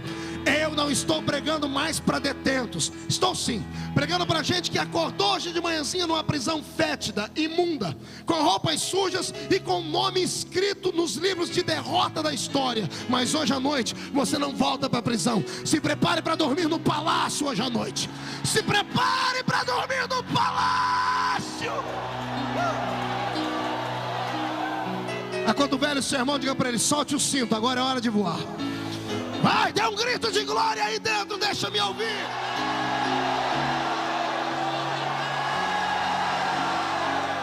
José, você vai governar o Egito comigo.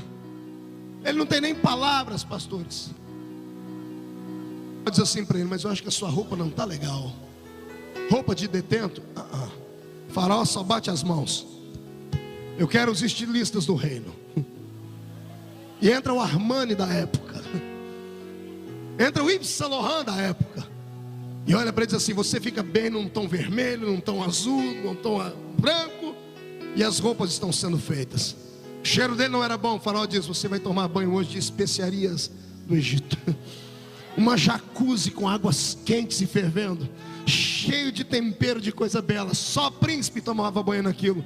Lá vai José, 2 anos sem tomar banho direito, dentro de uma jacuzzi. Ele está tomando banho, lá de cima Deus está olhando e soprando no ouvido dele: sou fiel ou não sou? Sou fiel ou não sou? Está cansado, José? Amanhã você tem que administrar um reino. Vai para o seu quarto, levem ele para o camarim dele. Ei, glória. Pense numa cama. Cama de rei, cama de governador, gigante, grande, véus caindo por cima, melhor tecido do Egito, travesseiros com penas de gansos, seda pura. E lá vai o corpo esquelético de um ex-detento, deitando naquela cama, e as lágrimas descendo.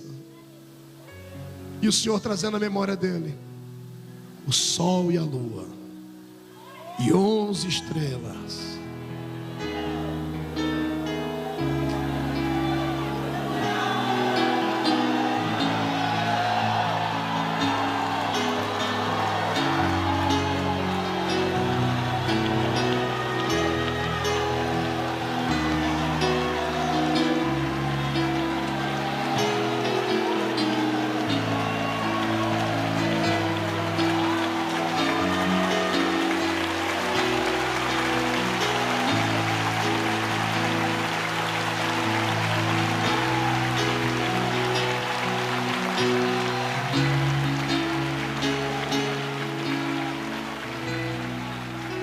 Eu não estou pregando um texto da Bíblia, eu estou contando a sua história. É isso que Deus vai fazer com você depois de hoje. Porque Ele fez comigo isso. Ele fez comigo. Um dia desse eu estava viajando pelo mundo. Estava num hotel muito chique, muito belo. Sentei naquela cama, olhei para tudo ao meu redor. E o Senhor disse para mim: e aí? Lembra da Vila Tatu? Lembra da cama grande com 10 pessoas em cima dela? Sou fiel ou não sou? Está preparado, José? Hoje é a sua noite. Hoje é a sua noite. Eu não sei o que o diabo disse, mas o meu Deus mandou dizer assim: ó, risca tudo que o diabo falou e se prepare para ouvir Deus cumprir tudo o que Ele prometeu que ia acontecer.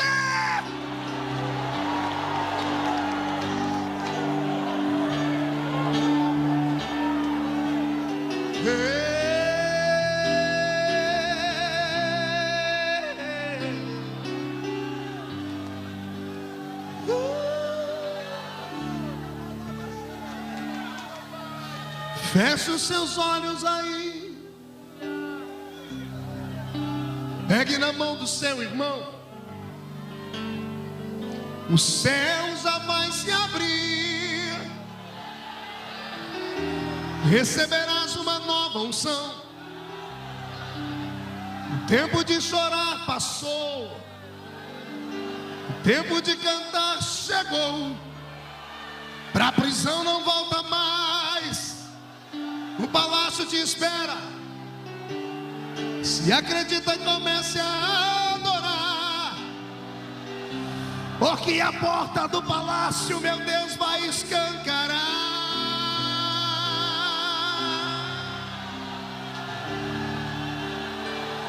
Sombras da cisterna nunca mais voltarão. Lembranças de Potifar esquecerá. O meu Deus escreve uma nova história. E é essa que você viverá hoje. Não amanhã e nem ontem. Hoje o cativeiro muda.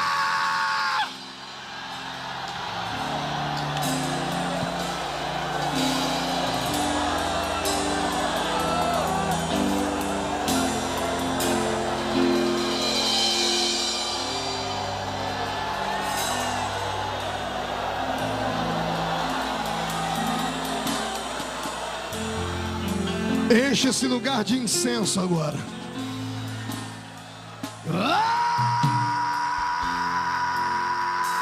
Aleluia!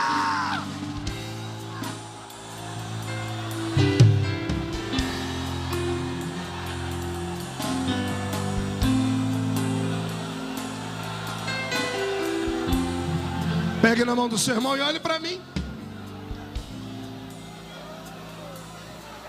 Dias depois, José está administrando o reino. Os irmãos vêm falar com ele. Ele cria a história do copo de ouro. Fique com seu irmão mais novo escondido e faz a família inteira vir falar com ele. Ele está sentado no trono. E dias depois ele vê o pai e a mãe, os irmãos curvados diante dele. A emoção invade o peito de José. Ele pede um minuto e vai atrás do palácio, ou atrás da sala, encosta na parede, olha para o céu e diz: tu és fiel. Sol, a lua e 11 estrelas diante dele. E Deus dizendo: e aí, José, sou fiel ou não sou? E José dizendo: obrigado, Senhor. E Deus dizendo: está entendendo por que eu não podia falar com você? Se eu falasse, eu atropelaria o milagre. Eu fiquei em silêncio por isso. Doía em mim ver você sofrer, mas eu sabia do resultado final. Desfruta do palácio, José. Vive vida de estadista agora. Ninguém mais ri de você, ninguém mais debocha de você, ninguém mais desacredita em você. José enchendo o peito de ar, olhando para o céu, e eu imagino dizendo: Senhor, muito obrigado. Me dá licença agora, Senhor, porque eu tenho que administrar o mundo. Me dá licença agora porque eu tenho que cuidar para que o mundo não morra de fome. E Deus dizendo: vai lá, José. É chegado o seu tempo. É chegado o tempo de você ser exaltado na terra. Eu profetizo que este é o tempo da sua história.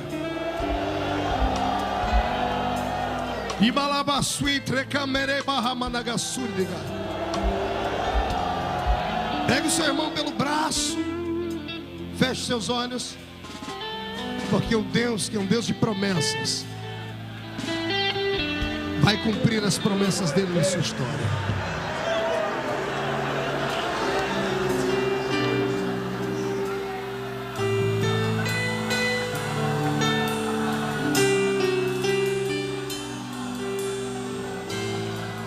Eu pedi para que eles se tocassem, pegassem nos braços dos outros, porque a Bíblia diz que quando um não pode caminhar, o outro pode ajudá-lo. A Bíblia diz, Senhor, que quando estamos em mais de um, fica mais difícil ser quebrado o elo. Transforme cada crente num condutor de fé agora. Eu quero que a autoridade, a glória que está em um comece a reverberar sobre os demais. Onde houver alguém aqui que tem um sonho, meu Pai, faz esse sonho acontecer e faz ele ser uma realidade, Senhor.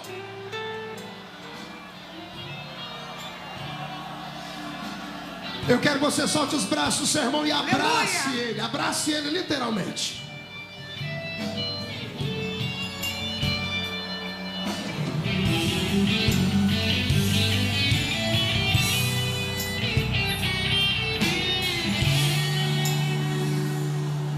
Deus conhece o coração de um homem sonhador, porque Deus sonhou comigo, eu sou mais que vencedor. Deus conhece sempre quando sonho serve seu. Meu irmão, seus sonhos não são sonhos, são projetos de... Profetize sobre o seu irmão, profetize sobre ele. Eu quis roubar sua vontade de sonhar. Eu quero ouvir você adorar. Te feriu, caluniou, Na sua vida quis tocar. mas a glória é que Deus, Escute aí.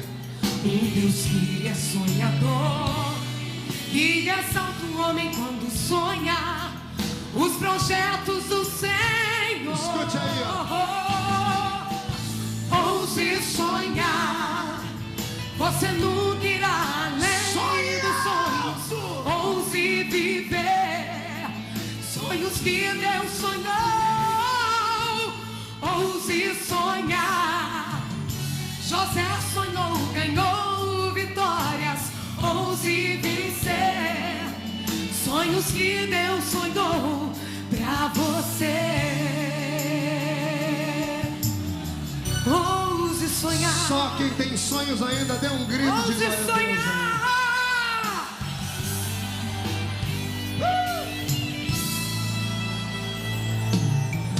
Deus conhece o coração, Ele conhece, de um homem sonhador. Porque Deus sonhou comigo, eu sou mais que vencedor. aleluia. Deus conhece sempre quando sonha um servo seu. Meu irmão, seus sonhos não são sonhos, são projetos de Deus. O inimigo quis roubar tua vontade de sonhar, te feriu, caluniou, na tua vida quis tocar.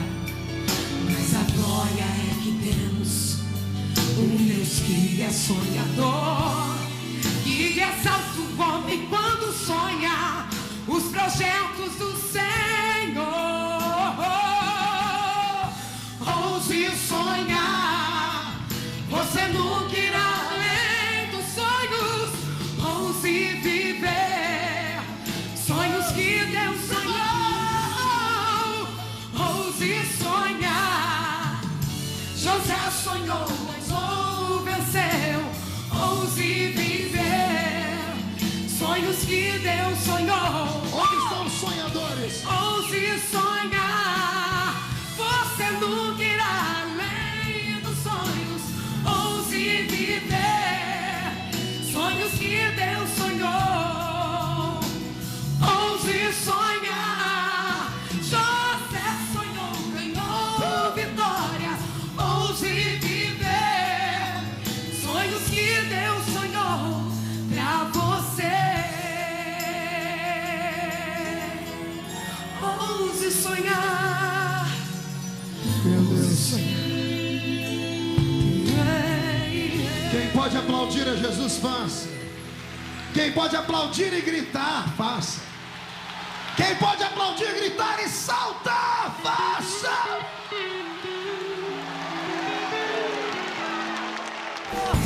Ouse sonhar, você nunca irá além dos sonhos.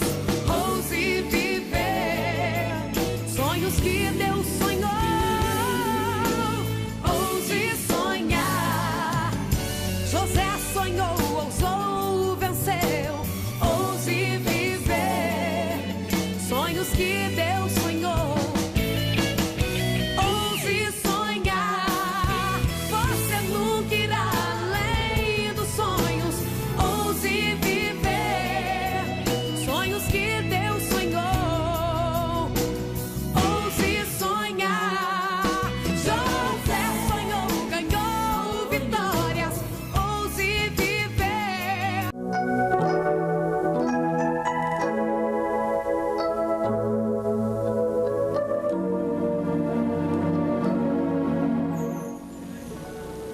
Ouça, está escrito assim: então lhe disseram os seus irmãos: reinarás porventura sobre nós, e sobre nós dominarás realmente. E com isso, tanto mais o odiavam, por causa dos seus sonhos e de suas palavras. A última parte desse versículo diz assim: e com isso, tanto mais o odiavam, por causa dos seus sonhos e de suas palavras. Repita comigo: por causa disto, o odiavam, por causa dos sonhos e das suas palavras. Olhe para o seu irmão e diga para ele: pode sonhar. Vira para o outro e diz assim: mas se prepara para ser odiado. Aleluia! Povo de Deus, como seres humanos na terra, nós temos um dom que Deus não deu aos animais, que Deus não deu aos vegetais, Deus deu a mim e a você.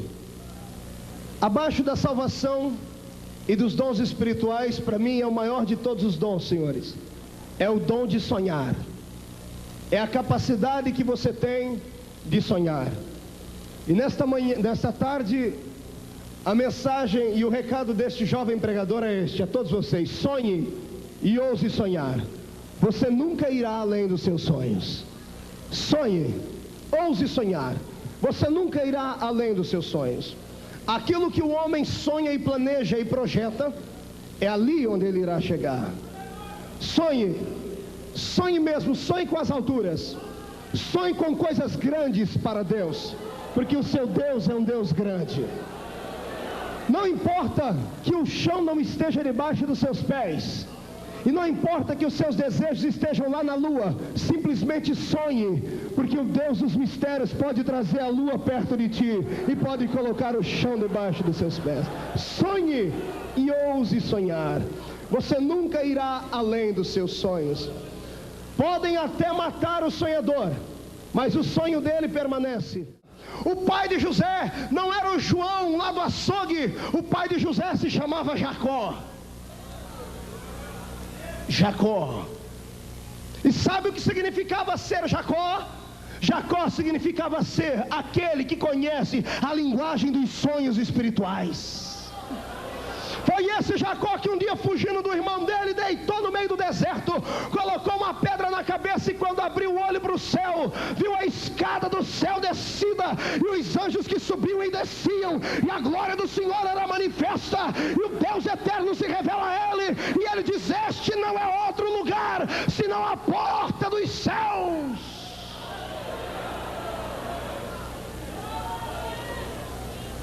José era filho de um homem sonhador. José era filho de um homem que conhecia a linguagem eterna dos sonhos. Como pregador pentecostal, eu sei de cor Joel 2:28, e muitas vezes peco e nós pecamos porque pregamos apenas a metade do versículo. Todos nós falamos: nos últimos dias derramará o Senhor do seu Espírito sobre toda, e os vossos filhos e as vossas filhas. Pregamos até aí, esquecemos o resto do versículo. O versículo não para por aí. A Bíblia diz: para os seus filhos e os vossos filhos profetizarão, os vossos jovens terão, e os vossos velhos. Amados em Cristo Jesus, sonhos e visões fazem parte do currículo de Deus para a chamada de todos aqueles que amam e latejam com o coração quando se fala em missão. Se você não é um sonhador, você não pode estar aqui nessa tarde. Se você não sonha com as coisas grandes para o Senhor seu Deus, você é mais um desses parasitas que vem para a igreja de dia e de noite, e quando chegam numa reunião como essa, ficam aí com o olho grande, parecendo um olho de sapo que morre no dia de enchente, fica gelado, congelado, porque não sabe que o seu Deus está aqui. Agora, se você é um sonhador, abra a tua boca e glorifique o Senhor dos Senhores, porque Ele é o Deus dos sonhos.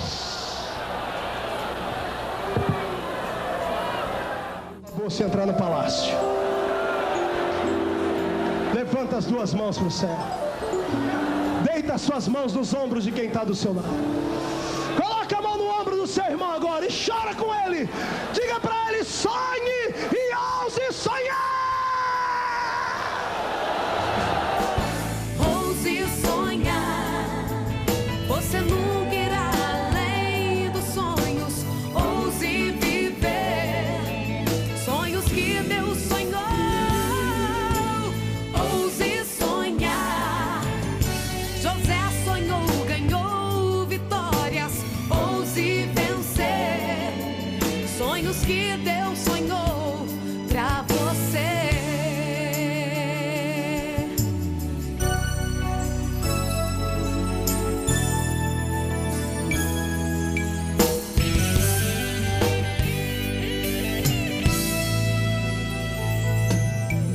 Deus conhece o coração de um homem sonhador, porque Deus sonhou comigo, eu sou mais que vencedor. Deus conhece sempre quando sonha um servo seu. Meu irmão, seus sonhos não são sonhos, são projetos de Deus. O inimigo quis roubar tua vontade de sonhar, te feriu, caluniou, na tua vida quis tocar. Mas a glória é que temos um Deus que é sonhador, que exalta o homem quando sonha os projetos do Senhor. Ouse sonhar, você nunca irá além dos sonhos.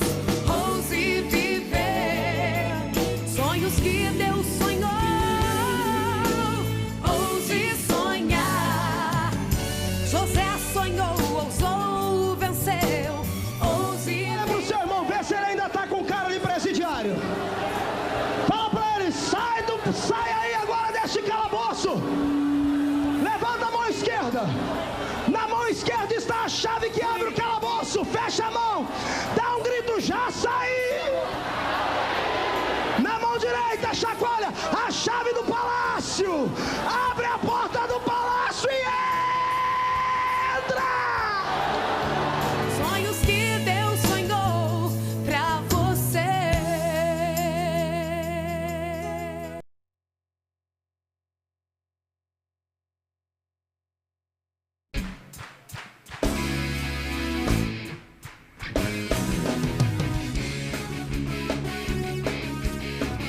Aleluia.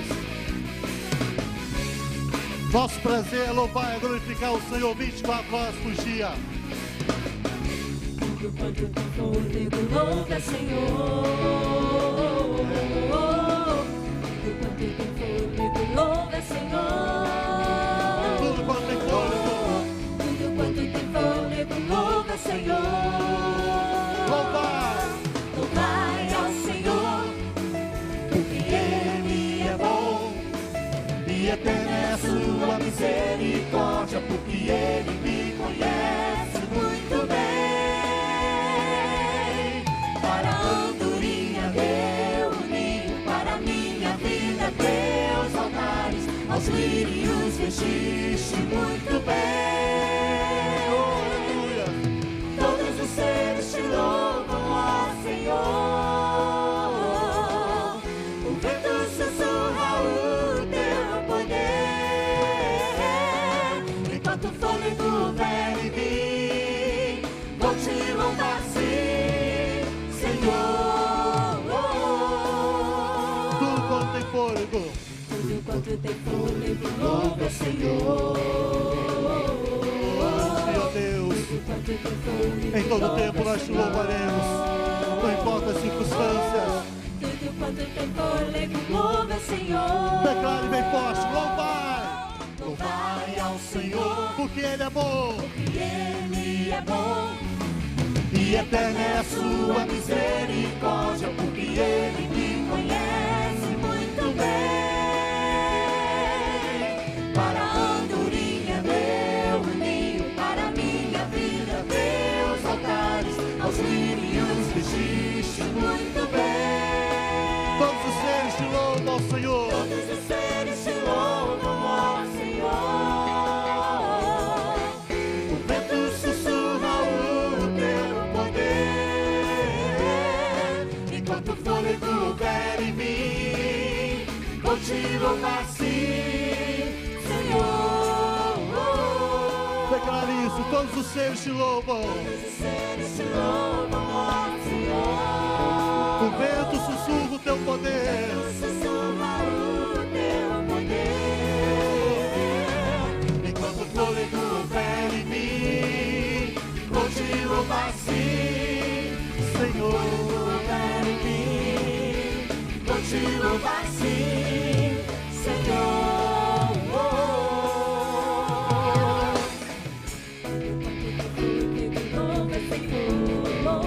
Para terminar bem forte, tudo quanto tem fôlego. Louva, Senhor. Louvai ao Senhor. Louvai ao Senhor. Louvai ao Senhor. Louvai ao Senhor. Louvai ao Senhor. Ao Senhor. Louvai ao Senhor. Louvai ao Senhor.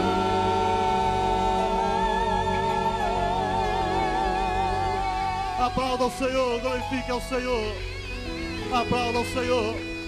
Aplauda ao Senhor. Aplauda o Senhor. Levante suas mãos e diga assim: Senhor Deus, enquanto eu estiver sobre esta terra, não importa as circunstâncias, não importam as lutas, não importam as aflições, eu te louvarei com todo o meu coração. E eu creio que enquanto eu estiver te louvando, te adorando, a vitória virá. Eu creio em nome de Jesus. Aleluia. Os mais que vencedores aplaudam ao Senhor. Você já conhece o nosso ministério. Todas as semanas chegamos até a sua casa com uma palavra que tem abençoado o seu coração. Nosso trabalho em DVDs, CDs e livros tem chegado a todo o Brasil e abençoado lares por onde eles passam. A vida de milhares de pessoas tem sido mudada através deste grande trabalho. Deus tem honrado os nossos desafios. E agora, o desafio é estar no ar em rede nacional por pelo menos 1 hora e levar a palavra pentecostal a mais lugares do Brasil. Queremos, com a sua ajuda, promover a maior cruzada de avivamento e, desta forma, trazer libertação, cura e paz a todos que assim precisarem. Você pode nos ajudar. Ligue agora para 021 2497 4610 e diga: eu quero ser sócio contribuinte do programa Tempo de Avivamento. Desta forma, você estará nos abençoando e, em forma de gratidão, você receberá um lindo presente. Contamos com a sua colaboração. Faça parte deste grande ministério.